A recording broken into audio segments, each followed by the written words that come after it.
TV KPM.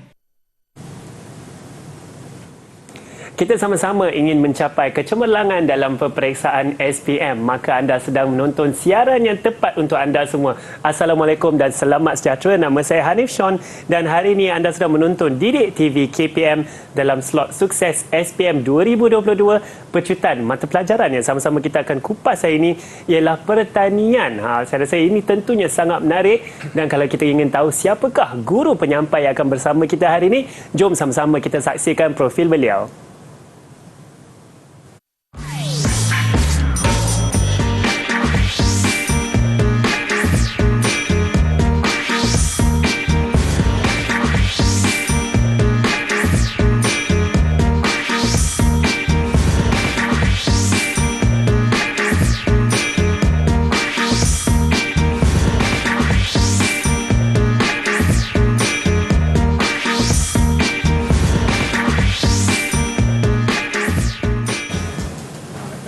Baiklah, kita sudah saksikan siapakah guru penyampai kita. Sebelum saya menjemput guru kita, tentunya bersama kita juga ada juru bahasa isyarat iaitu Cikgu Rohaya. Assalamualaikum Cikgu Rohaya. Saya rasa Cikgu Rohaya hari ini sama-sama kita nak belajar ya Cikgu, mata pelajaran pertanian. Cikgu Rohaya juga ingin bersama kita hari ini, dan tentunya guru penyampai yang akan mengajar kita mengenai pertanian iaitu Cikgu Fazrin. Assalamualaikum Cikgu. Waalaikumsalam. Cikgu, apa khabar hari ini Cikgu? Sihat Nif. Alhamdulillah okay.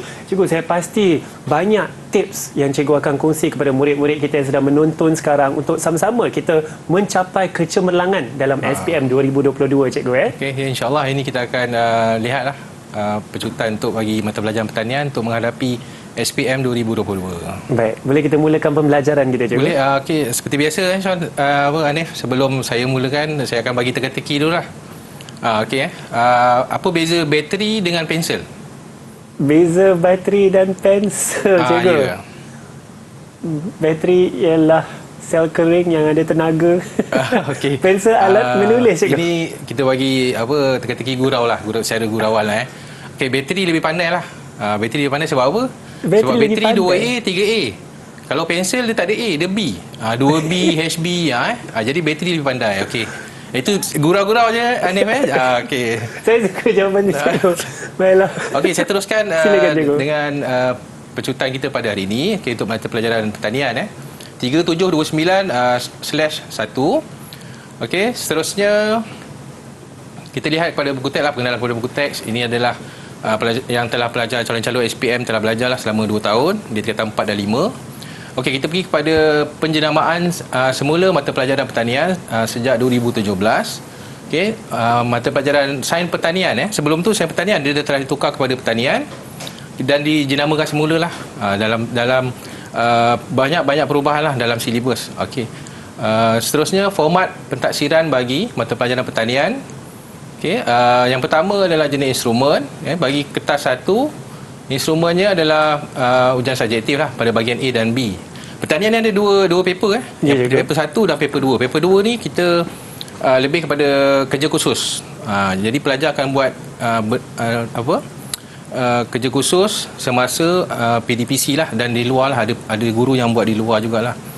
Okey, seterusnya kita tengok pada bilangan bahagian soalan. Untuk bahagian A kita ada 20 soalan dan untuk bahagian B kita ada 4 soalan. Semua wajib dijawab lah. Maknanya 4 soalan semuanya wajib dijawab oleh calon-calon. Okey, jenis item pada bahagian A adalah respon terhad, sementara bahagian B adalah respon terbuka. Nanti saya terangkanlah kita akan tengok pada bahagian A, nanti saya akan terangkan bagaimana dikatakan respon terhad dan bagaimana dikatakan sebagai respon terbuka. Okey, wajarannya adalah 70% bagi kertas 1 dan 30% bagi kertas 2. Maknanya kerja khusus yang pelajar buat tu dia akan dapat maksimum 30% lah. Okey, dan dia akan bawa kita akan campurkan dengan kertas 1 dan dia akan menjadi sebanyak 100 markah lah. Okey, tempoh masa menjawab 2 jam 30 minit bagi kertas 1. Sementara kerja khusus ni dia ada tempoh lah pelaksanaan dia. Bagi fasa 1 untuk tingkatan 4 dan fasa 2 untuk tingkatan 5. Okey, seterusnya kita tengok konstruk. Bagi bahagian A, konstruk dia mengingat dan memahami. Sementara bahagian B ni banyak konstruk lah. Okey, bagi pentaksiran pusat kertas 2, kemahiran komunikasi amali. Ini penting lah. Bila pelajar buat, dia akan dapat markah yang mencari markah yang semaksimum mungkin lah untuk dia campurkan dengan kertas satu. Okey, seterusnya bagi alatan seperti biasalah, kertas satu ni kita ada pengiraan lah. Kita ada pengiraan, jadi kalkulator sangat diperlukan lah untuk menjawab kertas satu. Okey, seterusnya adalah kaedah penskoran. Bagi kertas satu adalah secara analitik. Bagi kertas dua adalah rubrik penskoran. Okey, ini adalah kandungan modul bagi mata pelajaran pertanian. Bagi tingkatan 4 ada 2 modul lah. Tingkatan 5 pun ada 2 modul. Tingkatan 4, modul yang pertama sains tanah. Modul yang kedua pengeluaran poultry. Bagi tingkatan 5 pun ada 2 modul. Modul ketiga adalah sains tumbuhan dan keempat pengeluaran tanaman. Okey, jadi saya nak tanyalah penonton di rumah, calon-calon SPM pertanian di rumah, apakah sasaran anda untuk mata pelajaran pertanian ni bagi SPM 2022? Adakah anda dah bersedia, dah cukup bersedia untuk menjawab kertas pertanian? Okey, seterusnya kita tengok pada pembahagian markah seperti yang saya cakap tadi Hanif. Ya, cikgu. Bagi kertas 1 70%. Bagi kertas 2 sebanyak 30%. Jadi bila digabungkan dia akan mencapai markah maksimum 100% lah. Jadi guru-guru dan pelajar-pelajar sebenarnya boleh membuat perbincangan untuk bagaimana untuk kita menghasilkan markah yang semaksimum mungkin lah dalam mata pelajaran pertanian inilah. Saya setuju tu cikgu, dan saya pasti seperti yang cikgu katakan tadi, guru-guru dan murid-murid di rumah bolehlah melakukan sasaran tersebut ya cikgu, dan insya-Allah kalau boleh kita nak dapat markah paling tinggi, kita cuba sasar 100%. Saya pasti itu boleh untuk murid-murid kita yang sedang menonton sekarang. Tapi sekarang kita akan berehat sebentar dulu. Banyak lagi guru penyampai kita akan berkongsi dengan kita hari ini mengenai pertanian untuk sukses SPM 2022 Pecutan. Terus bersama kami di Didik TV KPM. Didik TV KPM. Didik TV KPM. Selamat sejahtera semua, anda sedang menonton Didik TV KPM. Sekarang kita dalam slot sukses SPM 2022 Pecutan. Dan kita sedang belajar mata pelajaran pertanian. Bersama saya ialah Cikgu Fazrin. Dan dalam segmen ini, Cikgu Fazrin akan memberikan fokus mengenai bahagian A untuk kertas pertanian ni cikgu ya. Okey. Kita sambung Hanif Silakan, sambung cikgu. pada bahagian A. Okey, bagi kertas masih dalam kertas 1 bahagian A. Terdapat 20 soalan bagi bahagian A. Bentuk soalan adalah soalan struktur iaitu respon terhad. Apa yang dikata respon terhad ni Respon terhad ini ialah bentuk soalan yang murid mesti menjawab mengikut fakta. Okey, contohnya saya akan tunjukkan sebentar lagi lah dalam contoh-contoh soalan yang ada, bagaimana untuk kita apa yang boleh, apa yang tidak boleh pelajar jawab. Okey, setiap soalan membawa markah 1 sehingga 4. Sementara jumlah markah bagi bahagian A adalah sebanyak 50 markah. Bentuk soalan bagi bahagian A, yang pertama adalah isi tempat kosong, yang kedua melakar, melabel urutan, prosedur, seterusnya melengkapkan jadual, menghitung, dan yang terakhir adalah analisis data.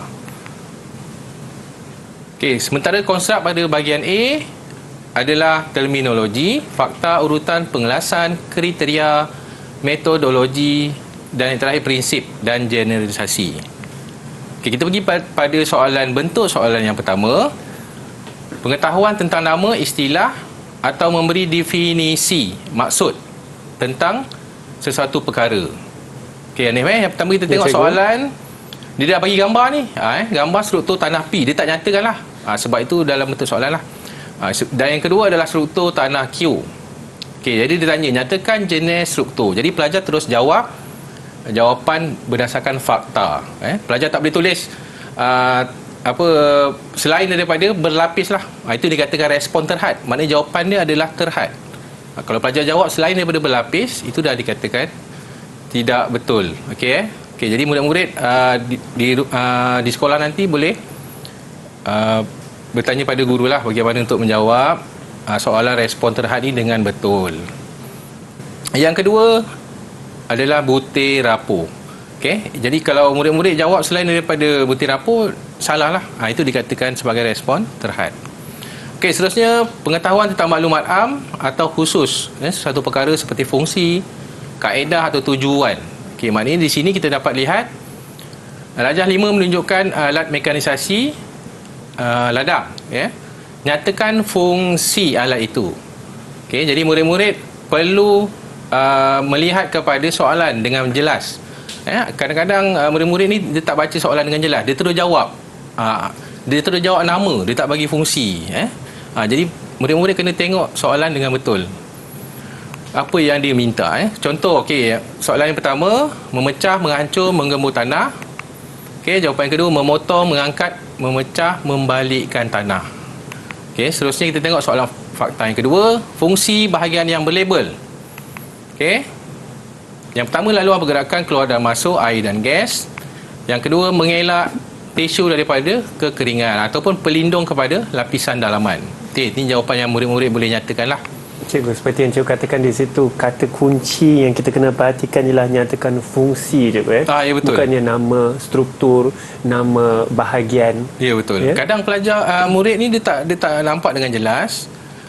Soalan tu dia tak baca, dia terus jawab. Dia nampak gambar, dia terus jawab. Jadi murid-murid kena pastikanlah soalan tu meminta nama ataupun fungsi. Okey, seterusnya kita pergi kepada soalan berkenaan urutan pengetahuan tentang sesuatu proses, aktiviti atau tindakan. Okey, di sini pun sama. Jadi pelajar murid mesti tahulah secara tersusun apakah jawapan kepada soalan tersebutlah. Okey, sini jawapannya adalah pengeluar kepada pemborong, kepada peruncit dan pengguna. Okey, soalan urutan seterusnya, aktiviti pasca tuai tanaman sayur-sayuran. Jadi murid-murid mesti lengkapkanlah secara urutan apa yang perlu, jawapan yang perlu diisi di tempat yang disediakan lah. Okey, lepas menggrade, jadi murid pun dah tahulah lepas menggrade, takkan kita simpan dulu, kita grade simpan dulu baru grade. Mesti lepas grade baru kita simpan. Jadi kata kunci dia sebenarnya di proses-proses yang dinyatakan pada soalan tu pun dan sendiri pun dah ada jawapan bagi soalan-soalan.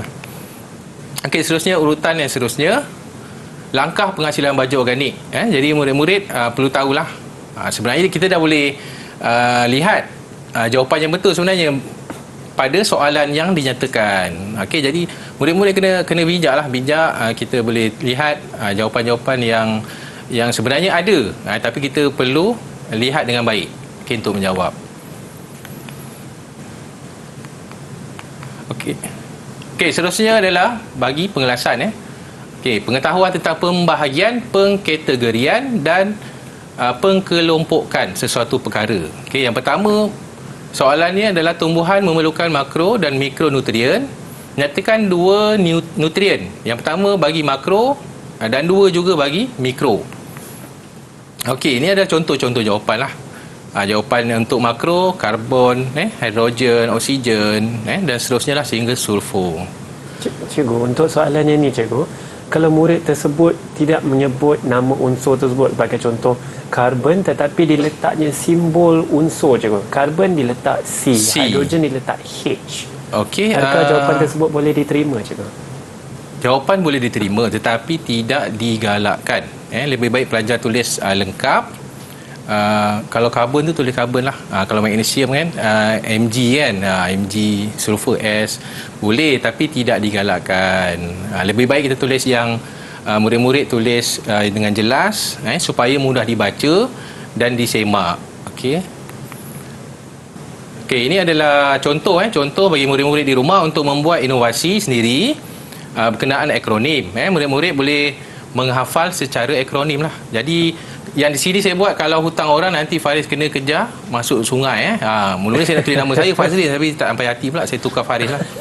Okey, jadi murid-murid di rumah boleh meminta bantuan guru untuk bantu kita bagaimana untuk kita menghafal nutrien makro dan juga nutrien mikro dengan mudah. Okey, ini saya punya inovasi sendirilah. Okey, seterusnya kita pergi kepada kriteria pengetahuan tentang satu perkara yang berkaitan dengan ciri-ciri. ataupun komponen. Jadi soalannya jadual satu menunjukkan sifat-sifat tanah. Nyatakan sifat tanah berdasarkan cirinya. Okey, jadi murid-murid kena tahu yang mana ciri tanah dan mana sifat tanah. Okey, yang pertama pergerakan air ke dalam tanah. Kita pergi kepada sifat tanah iaitu saliran. Ada murid dia jawab, dia tak baca soalan. Jadi dia tengok terus okey ciri. Dia tak tengok pada sifat, dia terus jenis tanah. Ataupun dia terus benda yang lain. Jadi murid-murid perlu baca soalan dengan betul. Kemudian baru kita jawab. Lebih mudahlah. Okey, soalan seterusnya sama juga jenis tanah. Ini saya sebut tadi Hanif. Ya, cikgu. Murid-murid dia tak tengok jenis tanah. Mungkin dia tulis benda lain ciri-ciri ke Okey, jadi sifat tanah bagaimana kita nak tahu? Okey, LOM yang pertama daya mengair sederhana. Okey, kata kuncinya adalah sederhana, baik, kurang baik, rendah, itu adalah kata kunci. Contoh, liat kandungan nutrien yang rendah. Jadi murid-murid perlu tahu kata kunci yang sesuai dengan jenis-jenis tanah lah, supaya dia mudah untuk menjawab. Okey, seterusnya kaedah pengetahuan tentang cara. Okey, soalannya adalah nyatakan dua kaedah. Okey, ini adalah soalan secara teruslah.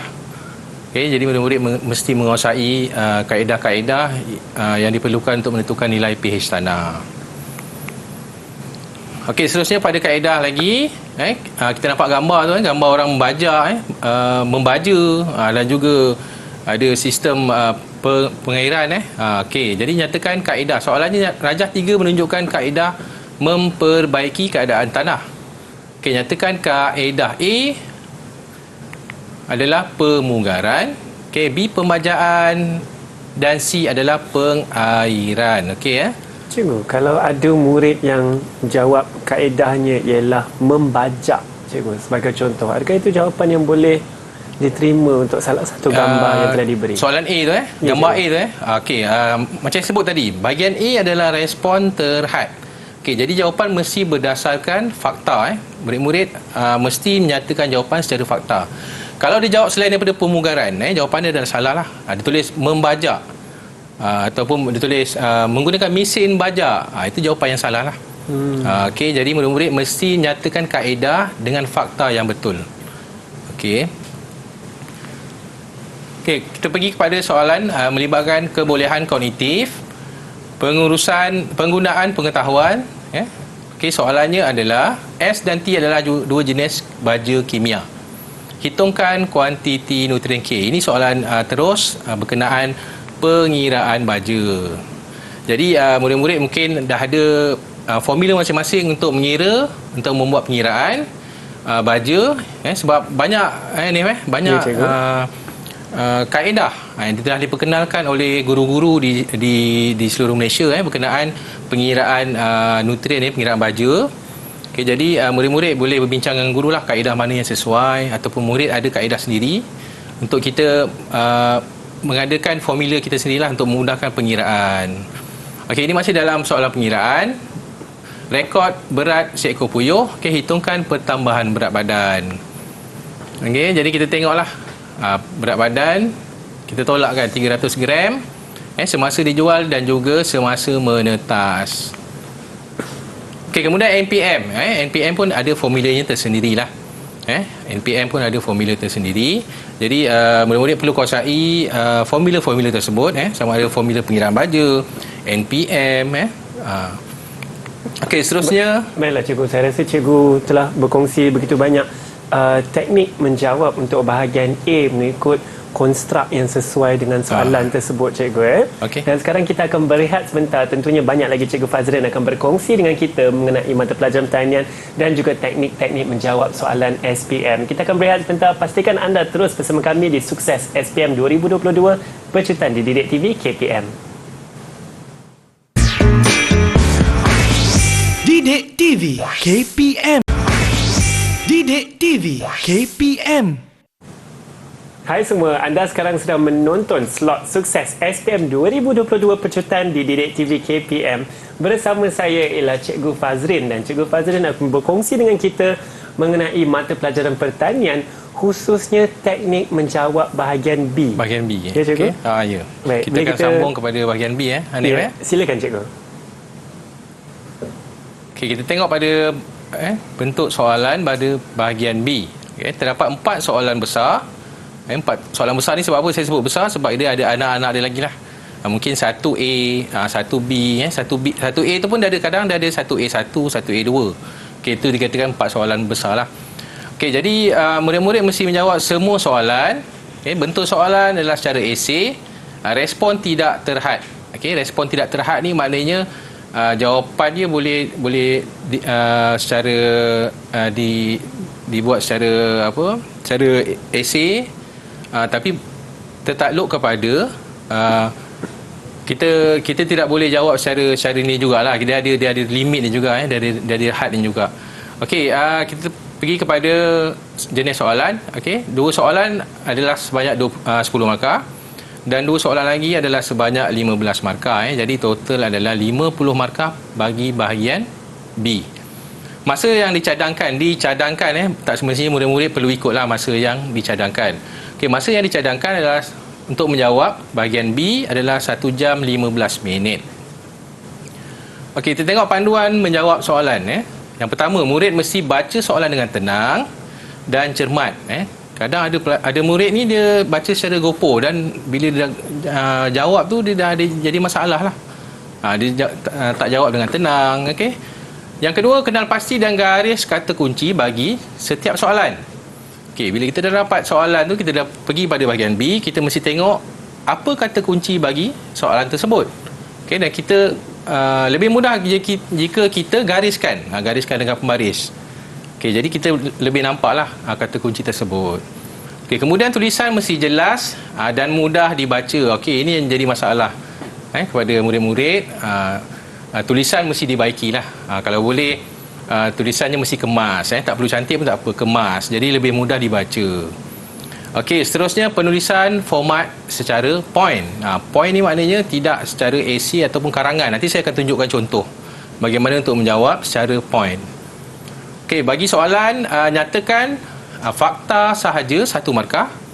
Itu kalau keluar soalan nyatakan. Kalau soalan terangkan, kita perlukan 1 fakta dan 1 huraian. Seterusnya huraikan. Biasanya soalan-soalan berkaitan langkah-langkah amali lah. Sebab huraikan ni dia soalan yang panjang, jawapan yang panjang.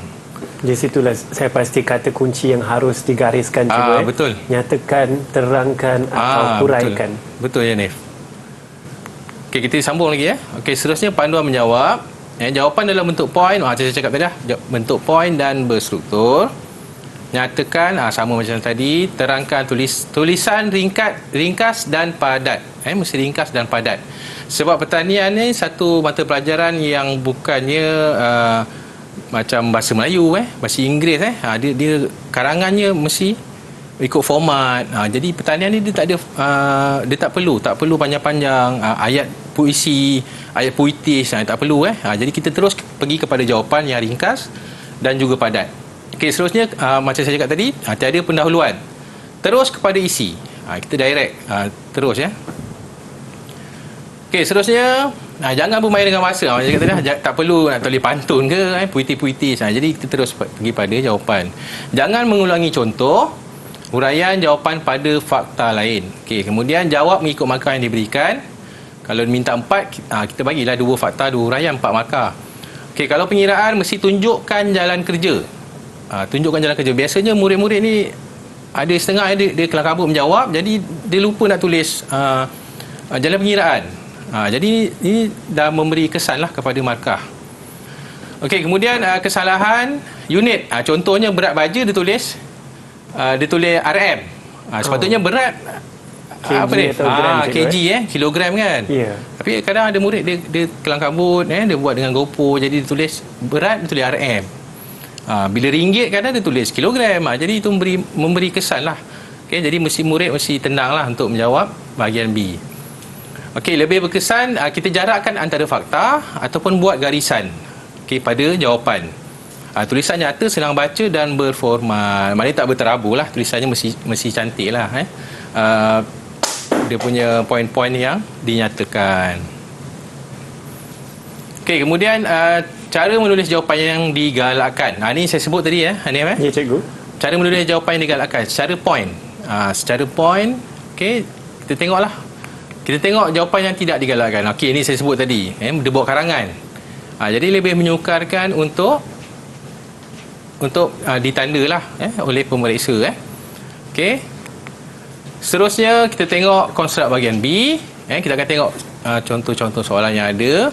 Aplikasi ada dua lah, prosedur dan pengiraan. Analisa menyatakan masalah dan juga menyelesaikan masalah. Kemudian penilaian.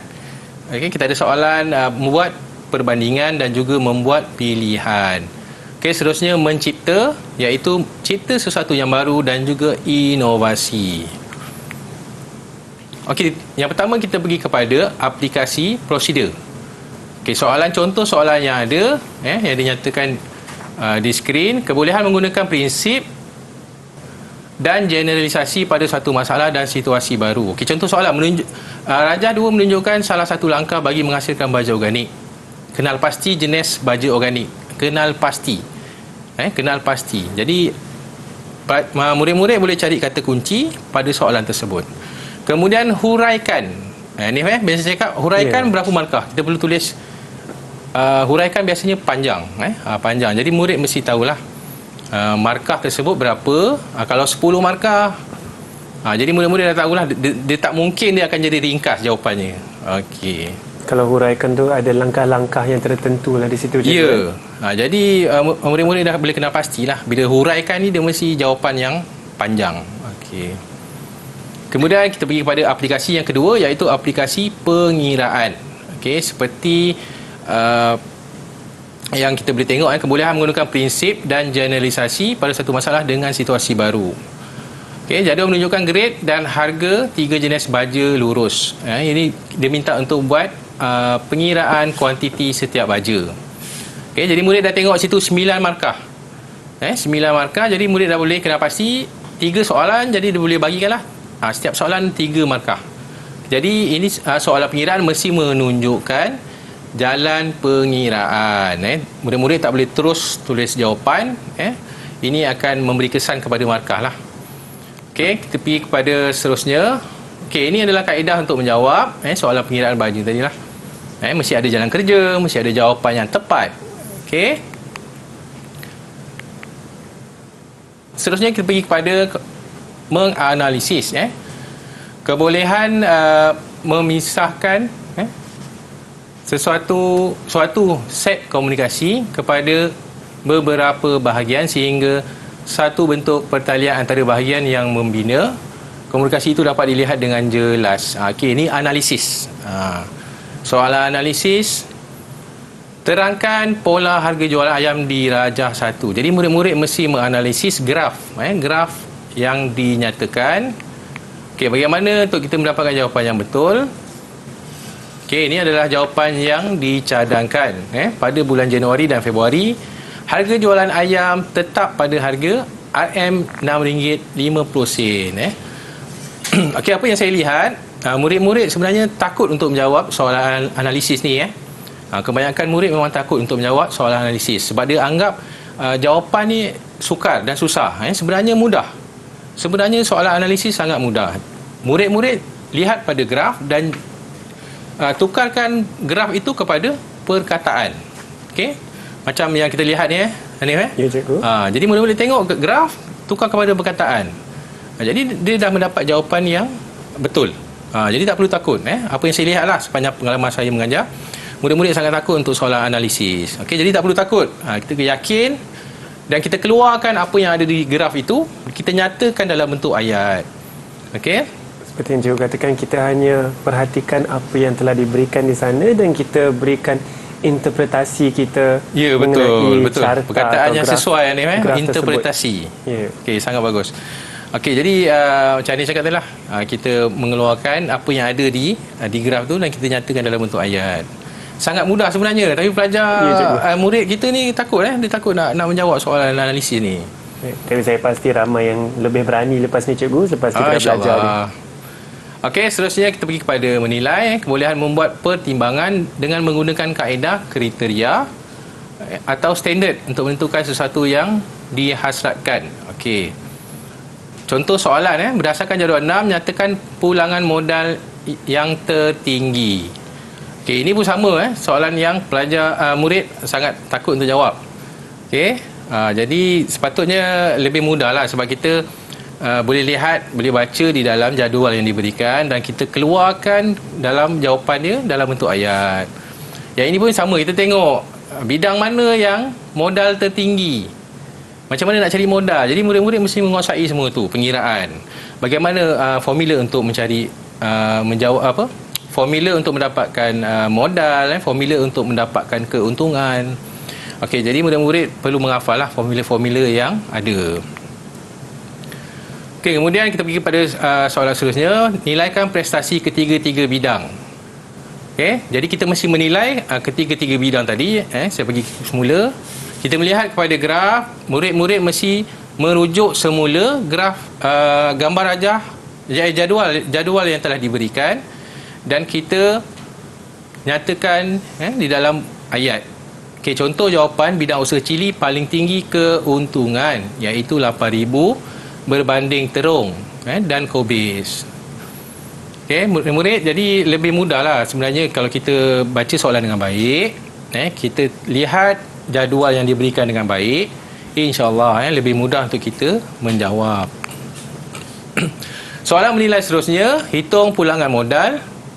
Yang kedua, menggunakan baju kimia NPK, menggunakan baju organik.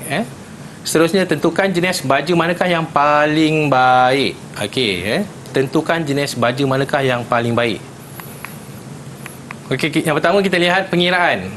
Macam saya sebut tadi, murid-murid boleh menggunakan formula ataupun kaedah ataupun inovasi berkaitan pengiraan baju ini. Mungkin guru-guru dah ada cara masing-masing, jadi murid-murid boleh berbincang atau minta bantuan daripada guru untuk menggunakan kaedah sesuai bagi pengiraan.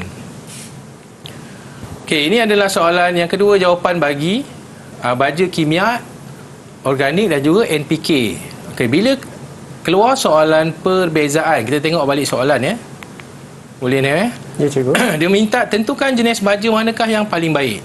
Okey, jadi setelah anda membuat perbandingan, jadi murid-murid mesti membuat perbandingan dalam bentuk jadual. Lebih mudah. Lebih mudah saya. Lebih mudah. Bila kita buat dalam bentuk jadual, lebih mudah untuk kita tentukan yang mana satu lebih baik.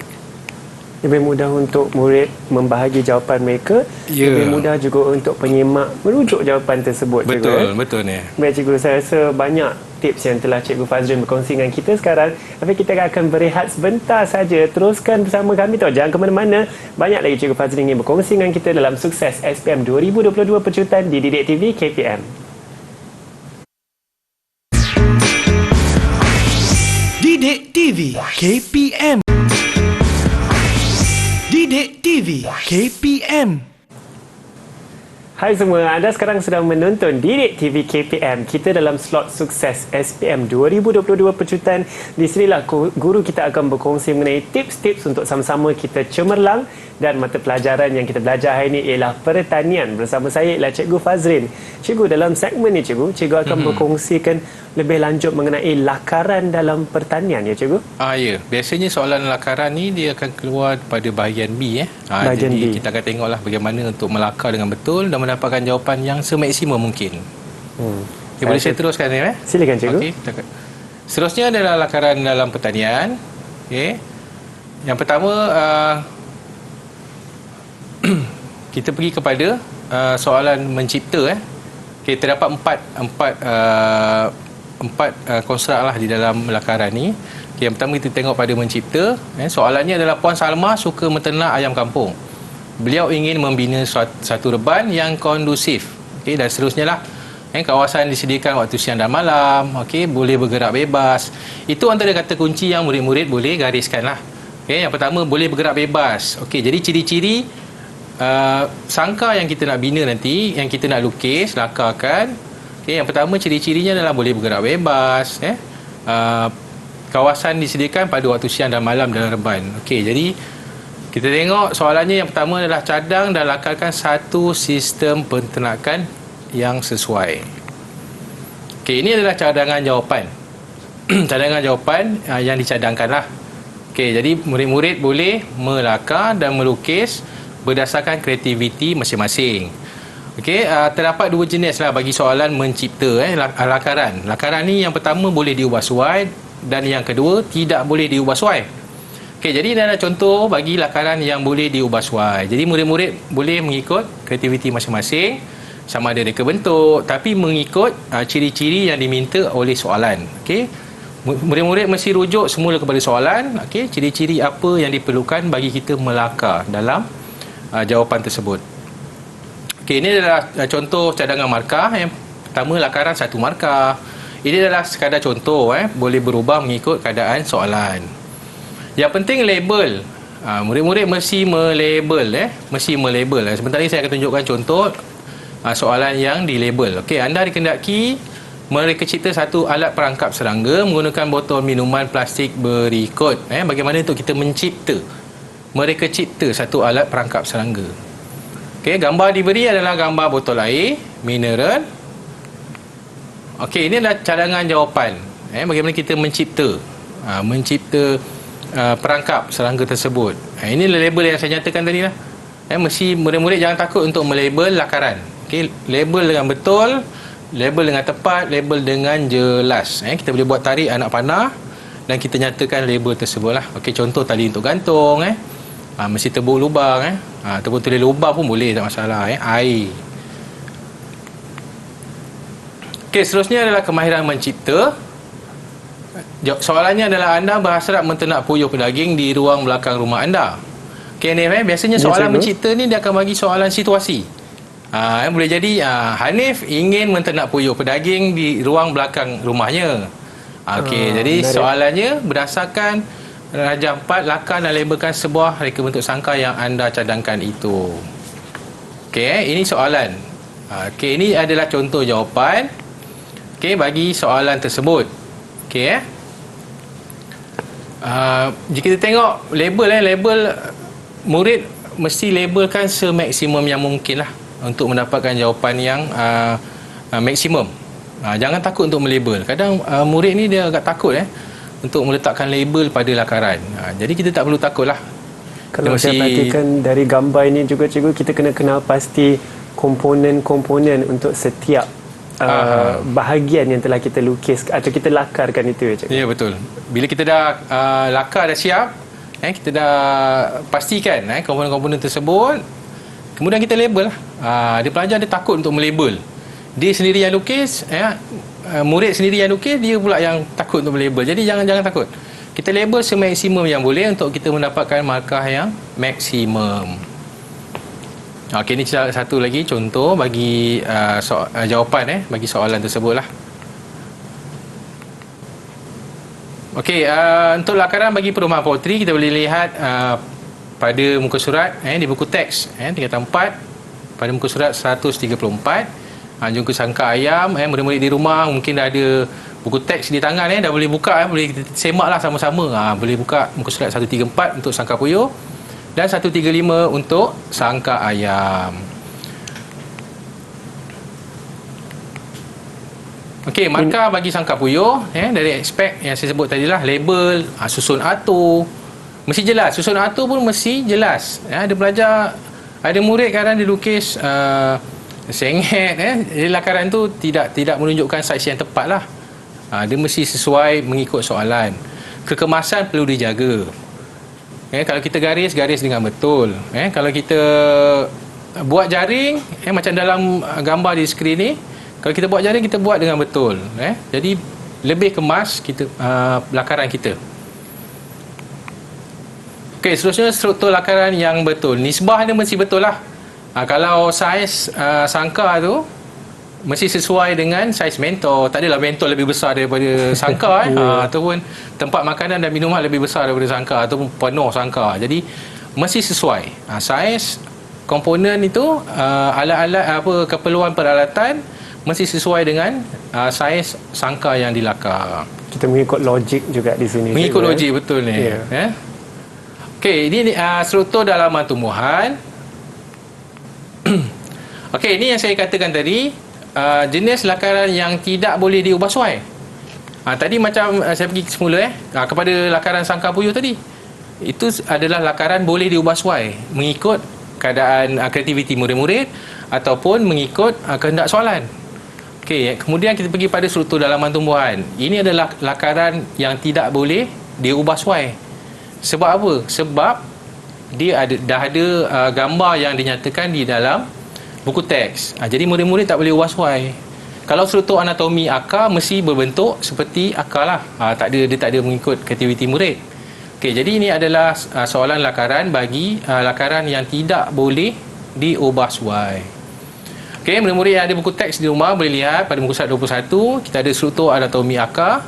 Muka surat 22 ada batang dan juga daun pada muka surat 23.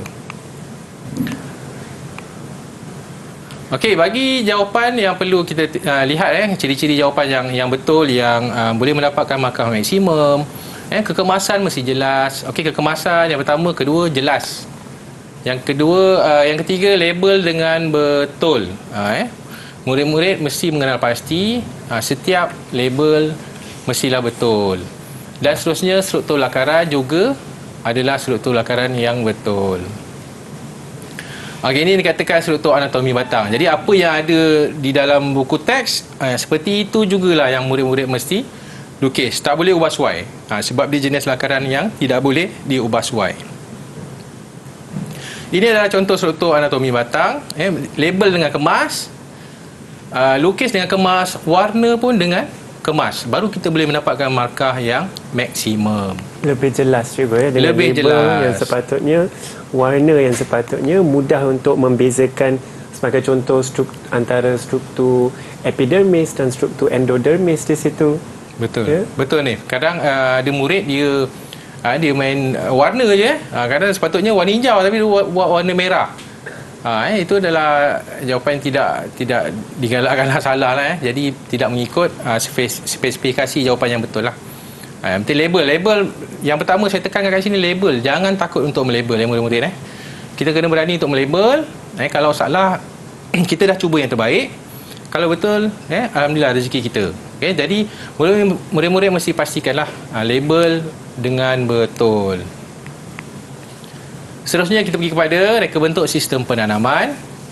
Okey, reka bentuk sistem penanaman yang pertama hidroponik NFT. Kita boleh lihat kalau murid-murid ada di buku teks di rumah, kita boleh tengok pada muka surat 104, 106 bagi hidroponik dan juga 108 bagi fertigasi. Ini adalah contoh lakaran bagi sistem hidroponik NFT. Lihat bagaimana dia melabel bagaimana lakaran tu dilabel. Okey, yang kedua bagaimana susun atur sistem tu sendiri. Adakah mengikut spesifikasi jawapan yang dikehendaki. Kemudian kekemasan. Kalau ni tengok kemas ni tak? Kemas juga. Kemas jadi ini boleh jelas. jadikan contoh yang baiklah. Kalau saya perhatikan dengan sekali seimbas lalu pun saya rasa agak kemas dan juga ada anak panah di situ cikgu yang saya sendiri akan faham bagaimanakah air itu mengalir cikgu mengalir. itu dialihkan ke mana jadi inilah salah satu contoh lakaran yang jelas lah untuk pelajar ikut, untuk murid ikut. Okey, seterusnya struktur lakaran mesti struktur yang betul. Okey, jadi murid-murid dah tahu sebenarnya bagaimana untuk kita mendapatkan markah yang maksimum. Ini contoh bagi sistem fertigasi. Markah sama juga dari aspek label, susun atur, kekemasan. Memang tak lari. Aspek-aspek tersebut memang ada bagi setiap lakaran. Jadi murid-murid dah tahu. Soalan apa pun yang keluar kita mesti lihat dari segi aspek. Yang pertama melabel, menyusun atur, kekemasan, struktur lakaran. Jadi aspek-aspek yang ada ni murid-murid mesti melihat dengan jelas supaya kita mendapatkan markah yang maksimum. Okey, seterusnya kepada struktur anatomi bunga. Ini tadi samalah yang tidak boleh diubah suai lah. Jadi murid-murid mesti menghafal lah, sebenarnya menghafal label, menghafal struktur dengan betul. Okey, saya tahu tajuk anatomi ni sangat lakaran untuk lakaran lah sangat memberi masalah lah, tapi saya percaya murid-murid di rumah sana lebih bersedia tahun ni, lebih bersedia dengan mungkin dengan dia banyak buat ulang kaji Hanif Ya cikgu. saya haraplah murid-murid dapat buat ulang kaji dengan banyak tahun ni supaya kita dapat menghafal. anatomi bunga, akar dan batang. Okey, markah pun sama ya. Ya. Minta maaf, silakan cikgu. Okey, saya sambung markah dari segi aspek pun sama macam lakaran tadi. Label, susun atur, kekemasan, struktur lakaran yang betul. Memang tak lari. Kalau soalan berkenaan lakaran, aspek-aspek ini akan diberi perhatian lah. Seperti gambar yang bunga tadi pun cikgu, saya rasa menarik kerana ada gambar bunga yang jelas di tengah dan juga diberikan penghususan kepada organ pembiakan jantan di sebelah kanan cikgu situ, dan juga organ pembiakan betina di sebelah kiri cikgu betul gambar ini. Lakaran dia memang jelas lah. Jadi ini antara contoh cadangan jawapan yang boleh mendapat markah yang maksimum lah. Okey, cadangan Okey, seterusnya kita sambung kepada sistem aeroponik. Markah juga kita lihat. Markah yang pertama label. Sama juga, dia tak lari susun atur, kekemasan dan juga struktur lakaran yang betul. Okey, jadi murid-murid mesti menyatakan dengan jelas lah kalau dia buat timer tu dalam bahasa Inggeris kita panggil timer lah. Apa masa tu mesti betul lah. Mesti betul, okey, dan mengikut spesifikasi yang sesuai lah dengan kehendak jawapan, kehendak soalan. Kita sudah pun sampai ke penghujung rajang. Cikgu ada sedikit kata-kata seperti itu. Sebelum saya habis macam biasa saya akan bagi pantun lah. Mungkin nak beli boleh Okey, kalau mencari buah asam biar lebih jangan berkurang, rajin berusaha siang dan malam, tangga kejayaan pasti datang. Wow, cikgu, saya rasa itulah yang terbaik cikgu. Saya pasti cikgu ada juga pesanan kepada murid-murid di rumah, calon-calon SPM kita cikgu. Okey, bagi murid-murid calon-calon SPM pada tahun ini, saya harap semua dah bersedia untuk kertas pertanian 3729 sop 1. InsyaAllah segala usaha pasti akan mendatangkan kejayaan. Jangan berputus asa, teruskan mengulang gaji untuk SPM 2022. Saya doakan semua calon-calon yang mengambil mata pelajaran pertanian semua lulus dengan cemerlang, mendapat markah yang cemerlang. Saya boleh kredit sikit tak untuk rakan-rakan saya yang banyak membantu saya Okey, terima kasih kepada Cikgu Nordin di SMK Teluk Kerang, dan juga Cikgu Tuan Muhammad Firdaus di SMK Muterini, juga kepada JPMP Pertanian Daerah Keluar. Terima kasih banyak untuk membantu saya pada pecutan SPM kali ini. Baiklah, terima kasih banyak-banyak cikgu, dan seperti yang cikgu katakan, rajin berusaha siang dan malam, tangga kejayaan pasti datang. Saya pasti semua murid-murid di rumah banyak berusaha dan insya-Allah sama-sama kita akan berjaya. Dengan itu saya ingin mengucapkan ribuan terima kasih kepada guru penyampai kita, Cikgu Fazrin. Terima kasih banyak-banyak Cikgu Fazrin. Dan juga kita punya jurubahasa isyarat iaitu Cikgu Rohaya bersama kita. Terima kasih Cikgu Rohaya. Dan kepada individu-individu yang Cikgu Fazrin sebut tadi, tentunya mereka juga banyak berjasa dalam pembelajaran yang kita ada hari ini. Kepada murid-murid di rumah juga terima kasih kerana bersama kami hari ini. Teruskan berusaha, insya-Allah seperti cikgu katakan, tangga kejayaan pasti datang. Nama saya Hanif Sean, insya-Allah kita jumpa lagi di Didik TV KPM.